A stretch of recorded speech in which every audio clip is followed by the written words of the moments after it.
Alors, coucou tout le monde, j'espère que vous allez bien. Alors moi, franchement, ça ne va pas du tout. En fait, je fais cette petite vidéo pour vous expliquer ce qui se passe actuellement en Chine et plus précisément à Guangzhou. Et je tiens à vous préciser que Guangzhou est une ville et non une province. Alors, j'ai fait 7 ans en Chine, je suis actuellement à Guangzhou, qui est la ville commerciale, d'où une très grande population africaine, enfin la plus grande population africaine en Chine réside à Guangzhou en fait. Bon, j'ai fait ma licence, j'ai fait mon master, j'ai fait 7 ans en Chine en fait, à Guangzhou. Donc, alors, qu'est-ce qui se passe? Nous savons tous que le Covid-19 a commencé à Wuhan, s'est répandu dans toute la Chine et après est allé dans le reste du monde. Mais ce qui se passe actuellement, c'est qu'en Chine, on dit que la plupart des cas, les gens qui sont infectés sont les étrangers. Mais en disant étrangers, en fait, il faut que je précise qu'actuellement, il n'y a pas d'entrée, c'est-à-dire, il n'y a pas les Africains qui viennent en Chine, en fait. Parce que déjà, le business, il n'y a plus de business, il n'y a pas de travail, il n'y a rien. Donc, la plupart des entrées de la Chine sont plus les Chinois de l'étranger, en fait, qui sont rentrés en Chine. Je tiens à le préciser. Mais il y a de cela quelques jours, on a dit qu'on a recensé 300 000 cas d'Africains qui ont été infectés, tout en sachant que Guangzhou est une ville et non une province. Et après, ils ont détourné, enfin CCTV a nié les faits en disant que c'était faux, qu'il n'y avait pas 300 000 cas. Après, on a dit, il y a eu une vidéo qui était sur la toile. Alors la vidéo montrait une chinoise, une chinoise qui avait les blessures sur sa face et sur son cou. Et les reporters disaient que en fait cette chinoise a été agressée par un Nigérian qui a été infecté et qu'on devait le prendre en charge, mais il a refusé et il s'est enfui. Cette information a été un peu douteuse vu que on sait tous que la Chine fait partie des pays les plus sécurisés du monde. Il y a les vidéos, les caméras de surveillance partout. Donc dire qu'un Chinois a tapé une Chine, enfin, excusez-moi, un Nigérien a tapé une Chinoise et il n'y a pas eu de vidéo qui montrait clairement ça. Ça restait à revoir et il y a la sécurité. Donc, le Nigérian ne pouvait pas partir comme ça tout en ne sachant pas où il était allé en fait. Et après, ils ont renversé la situation en disant qu'en fait, il y a eu 5 Nigérians qui étaient allés dans un resto chinois et qui étaient positifs au Covid-19, mais qu'on ne sait pas là où ces Nigériens sont allés et c'est pour ça qu'on met toute la communauté africaine dans le même bateau. Mais je tiens aussi à préciser ici que à chaque recoin, même dans l'immeuble où je suis, quand tu rentres partout dans le métro, dans les hôpitaux, partout dans les hôtels, enfin partout, on check la température. Donc, dire que celui-là, ces Nigériens ont été infectés alors qu'on n'a même pas fait leur température pour savoir et on n'a même pas pris leur enregistrement alors qu'il y a les vidéos partout. Et ils disent que non, qu'on ne sait pas là où ces Nigériens sont allés. Cette information aussi ça reste à revoir quoi. Alors maintenant, qu'est-ce qui se passe? Moi actuellement, aujourd'hui, ça fait le 3e jour que je suis enfermée dans ma maison. Je peux même pas ouvrir la porte vu qu'on a mis un ruban sur la porte.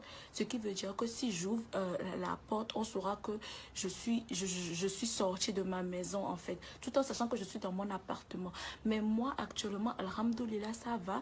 J'ai des compatriotes africains, des gens d'autres pays et tout qui sont dans des situations pires en fait.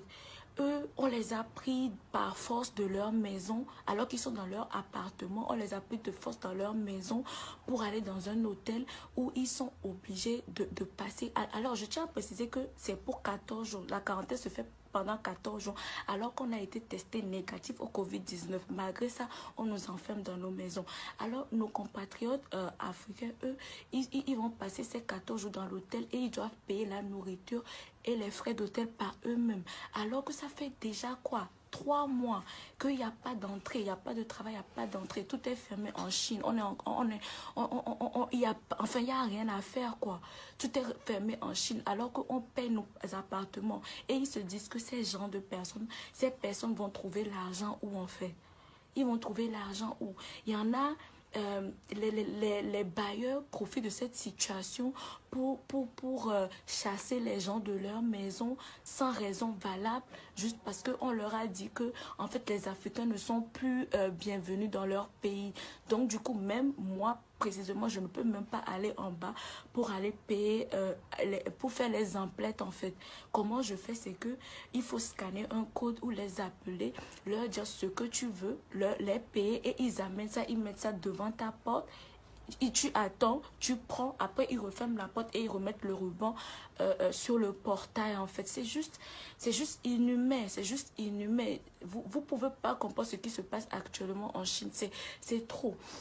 Et à part ça, juste pour vous faire comprendre comment le racisme, le fait que c'est juste le racisme, c'est que il y a un autre compatriote africain, lui, il est avec une noire américaine. Qu'est-ce qui s'est passé? On est venu chez eux, on les a amenés au poste de police en leur disant que non, qu'ils devaient aller passer leur quarantaine de 14 jours à l'hôtel.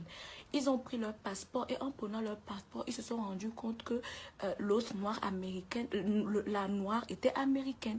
Alors ils étaient, je sais pas, ils étaient un peu choqués et ils l'ont redonné le passeport à la noire américaine. Et la noire américaine a dit que oui, voilà mon petit ami, je ne peux pas le laisser dehors et tout. Genre, on fait comment et tout.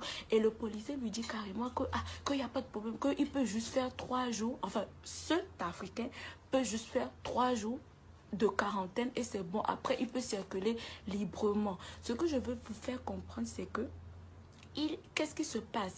Ce n'est pas que les étrangers, si c'était au moins que c'était les étrangers qui étaient dans cette situation, là on pouvait comprendre. Mais c'est juste les Africains qui le sont. Les Américains marchent, les Français marchent, les Italiens marchent, tout le monde a la libre circulation, sauf nous les Africains en fait. Et cet Africain qui sortait avec la noire américaine a eu l'aisance d'esprit de demander à cet officier que, mais ce n'est pas 14 jours la quarantaine. L'officier a dit que non, non, non, non, je ne sais pas.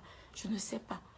Donc, voyons un peu cette discrimination envers les Africains. On n'a pas le droit de rentrer dans les hôtels, de rentrer dans les restaurants, de payer n'importe quoi. Même quand tu descends dans la rue, si la Chinoise voit qu'il y a un Africain en liberté, il a le droit de le dire aux policiers en fait.